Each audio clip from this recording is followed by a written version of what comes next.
Samantala, hindi dumating sa hearing ng LTO ang driver na nanutok at nagkasa ng baril sa nakaalitang siklista sa QZ. Ang iba pang detalye alamin sa ulat ni Christopher Tirambulo. Christopher.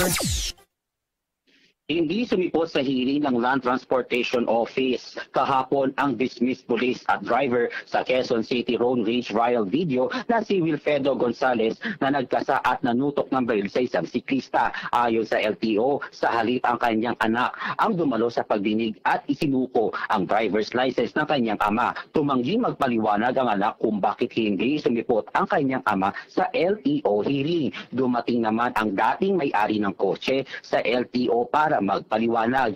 Naharap si Gonzales sa paglabag sa 4 na traffic violations na reckless driving, disregarding traffic sign, obstruction of traffic at improper person to operate a vehicle. Samantalang sumipot naman ang investigador at hepe ng Galas Police Station sa isinagawang investigasyon ng QC People's Law Enforcement Board. Ayon kay QCP Chief Attorney Ralph Calinisan, nais nilang usisain kung mayroong naganap na aregluhan, bayaran at paggamit na impluwensya at kung bakit walang isinampang kaso laban sa sospek. Samantala, inihagdaman ng siklista na tinutukan at kinasahan ng baril ang dahilan kung bakit ayaw niyang magsampa ng kaso laban sa nakaalitang driver. Ayon kay cycling enthusiast Attorney Raymond Fortune, natatakot ang biktima sa pulis dahil nakatanggap na siya ng mga death threat at patayin ng riding and tandem hired guns. Dagdag pa ng abogado na alam ng mga pulis ang kanyang cellphone number at address ng bahay dahil nasa kanila ang kanyang ID.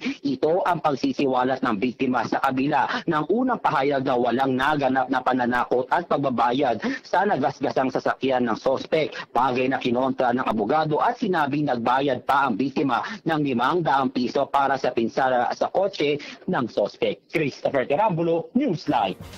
Maraming salamat sa update na yan, Christopher Tirambulo. Newsline.